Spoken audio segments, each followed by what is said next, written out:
El origen del cacao está más cerca de lo que imaginamos. En nuestro país, en la Amazonía, científicos han dedicado los últimos años a investigar los restos de ADN en vasijas en el sitio arqueológico Santa Ana la Florida, en Zamora Chinchipe. Los hallazgos han sido sorprendentes, pues confirman que su domesticación comenzó aquí, hace más de 5.000 años, mucho antes de lo que se pensaba. Este hallazgo cambia la historia y nos pone en el centro de ella. Esto no es solo motivo de orgullo, es una pista clave para entender el pasado y una herramienta poderosa para valorar lo que somos hoy y pensar en el futuro de este producto que es un gran embajador ante el mundo. Le invitamos a este viaje para entender cómo se descubrió que Ecuador es cuna del cacao. El primer hogar del cacao fue el Ecuador. No es leyenda o suposición, es lo que dice la evidencia científica. Y no solo eso, pues muchas cosas se han descubierto alrededor del cacao en los últimos 20 años. Y 3 cosas son muy claras y están muy bien fundamentadas. 1. El origen del cacao es la Amazonía. 2. Que hasta el momento las evidencias más antiguas de domesticación del cacao en el mundo están en la provincia de Zamora Chinchipe en Ecuador. Y 3. Que quienes fueron responsables de eso no eran culturas bárbaras, no eran simples cazadores-recolectores, sino que eran sociedades complejas, ingeniosas, con alto nivel de conocimiento de la naturaleza y cómo aprovecharla. Bueno, ponga atención, que todo esto está interconectado y cada detalle importa. Entonces, primero lo primero. ¿Cómo es que los científicos se dan cuenta de que el cacao nació en la Amazonía y no en Mesoamérica? Pues la verdad es que lo sospechaban desde el siglo pasado, pero las evidencias aparecieron al inicio de los años 2000. En realidad el paradigma comienza a cambiar antes de que hayan las evidencias arqueológicas, porque los botánicos, los genetistas veían que había una gran cantidad de cacao en lo que es la Amazonía. Y cuando digo una gran cantidad, es una gran variedad de cacao, tanto en especies o en variedades silvestres como en las cultivadas. Y se dan cuenta que en la zona de Centroamérica y de México no hay tantas variedades. A partir del año 2002 comienzan a hacer publicaciones y comienzan a decir, bueno, el cacao en Mesoamérica tiene estas variedades, esto es lo que se sabe, pero en la Amazonía hay estas otras. Entonces comienzan a hacer publicaciones y ellos comienzan a dudar de que efectivamente es el origen mesoamericano.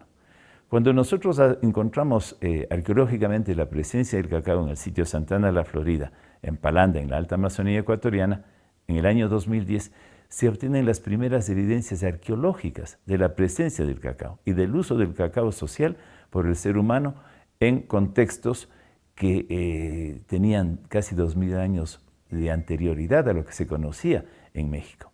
Entonces esto ya cambió el paradigma. Y claro que al inicio hubo dudas sobre estos primeros resultados encontrados en Ecuador, pero luego otros estudios y evidencia científica fueron demostrando que la cuna del cacao es la Amazonía, y más concretamente la Alta Amazonía. Pero ¿cómo habrá sido ese primer encuentro entre el humano y el cacao?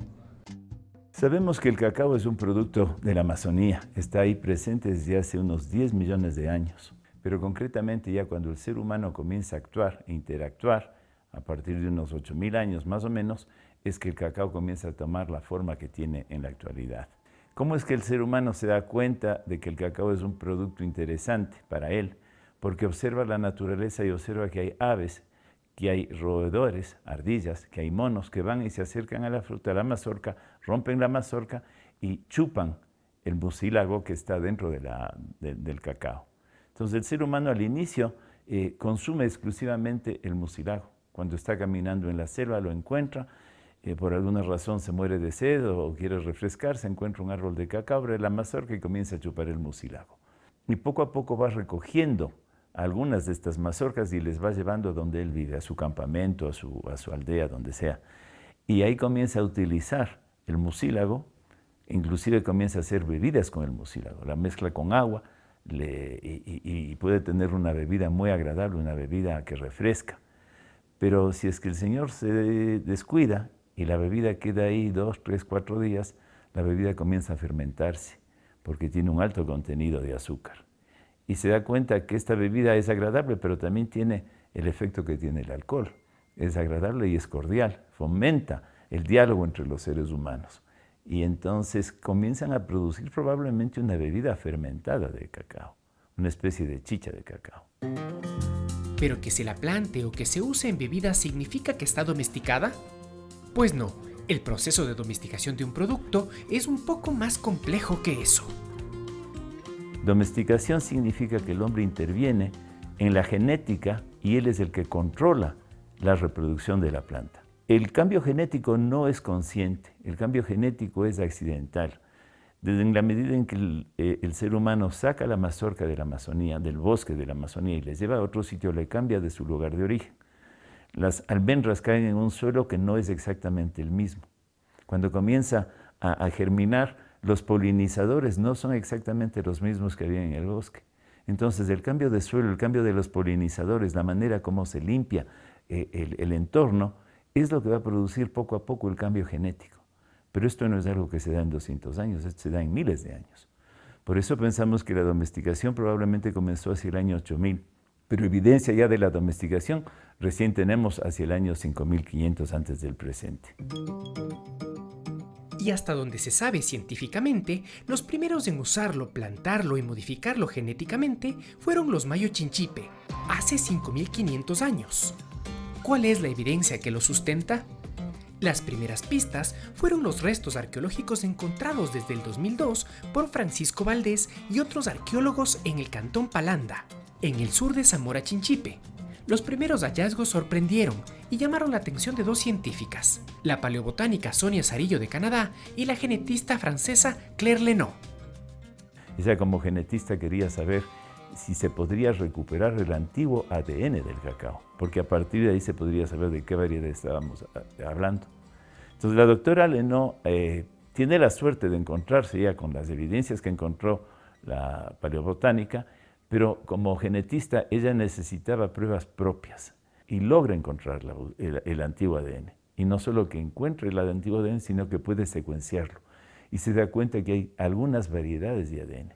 Y no todas son de la planta domesticada, sino hay plantas silvestres. Y concretamente encuentra la errania, que es una variedad, una prima hermana del cacao, pero silvestre, y ella estudia genéticamente cómo progresivamente lo silvestre se va convirtiendo en algo que ha sido transformado genéticamente por el ser humano, y desde ahí se comienza a hablar de la domesticación.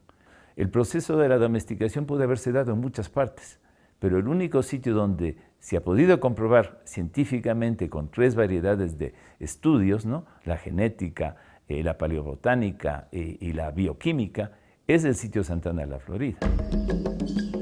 La cultura Valdivia fue una de las primeras sociedades agrícolas y alfareras del Ecuador y de América. Mayo Chinchipe fue su contemporánea. Así de antiguas e importantes son las piezas encontradas en Palanda. Eso sí, hay que destacar una, no solo por su calidad, sino por la bebida que alguna vez llevó dentro, una bebida hecha de cacao.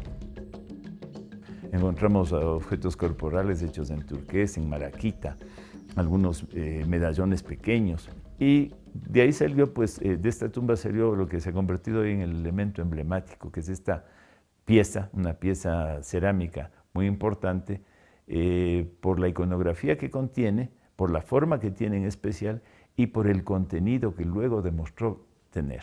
Yo tengo una réplica de esta pieza aquí. Hay la representación de un ser humano que tiene 2 caras. Las 2 caras están envueltas, en realidad, en la bivalva de la concha spondylus. El individuo está emergiendo, está saliendo de la concha spondylus.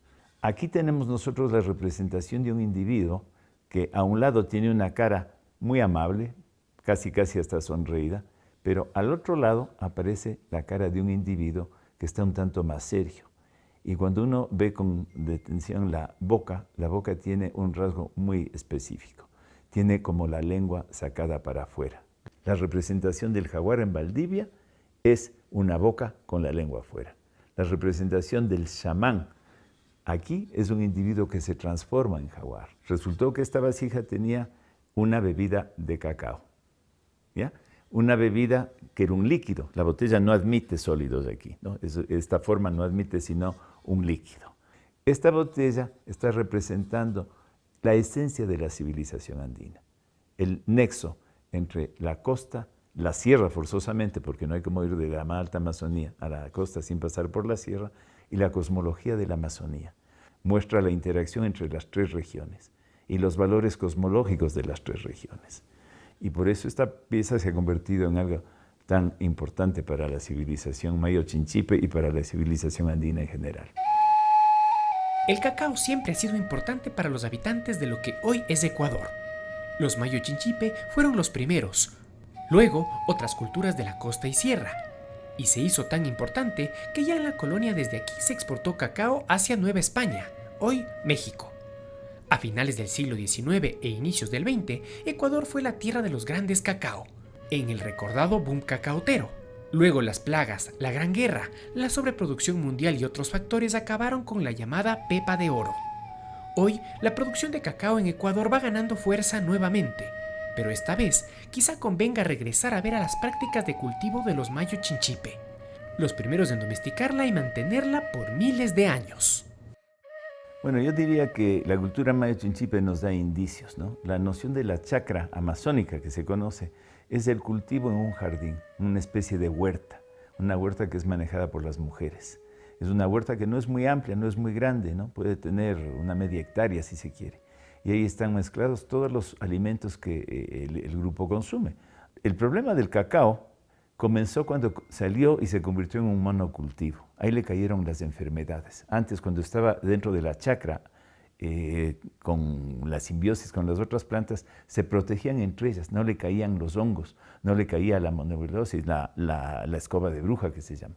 ¿Cuál es el futuro del cultivo? Si queremos tener el cacao fino de aroma más puro, hay que volver a la chacra. Si queremos tener en el Ecuador una producción de amplia escala, no solo hay que jugar con las plantaciones de la costa, básicamente, que le han dado la riqueza al Ecuador durante 2 siglos prácticamente. Hay que dar vida a la chacra amazónica porque de ahí sale una calidad de un cacao que además hoy día en el mercado internacional tiene 2 rasgos fundamentales. Es un cacao orgánico y es un cacao que tiene trazabilidad. Entonces lo que se quiere ahora es promover que los amazónicos, la chacra amazónica, se formen cooperativas para que entre 10, 15, 20 chacras produzcan una cantidad susceptible de ser interesante al mercado internacional. Y así, entre ríos, selva y semillas, desde donde comenzó la historia del cacao como lo conocemos, podría empezar un nuevo capítulo, quizá el más productivo y sustentable. Ese quizás sea el secreto más valioso guardado al interior de la botella del chamán, el jaguar y la concha spondylus.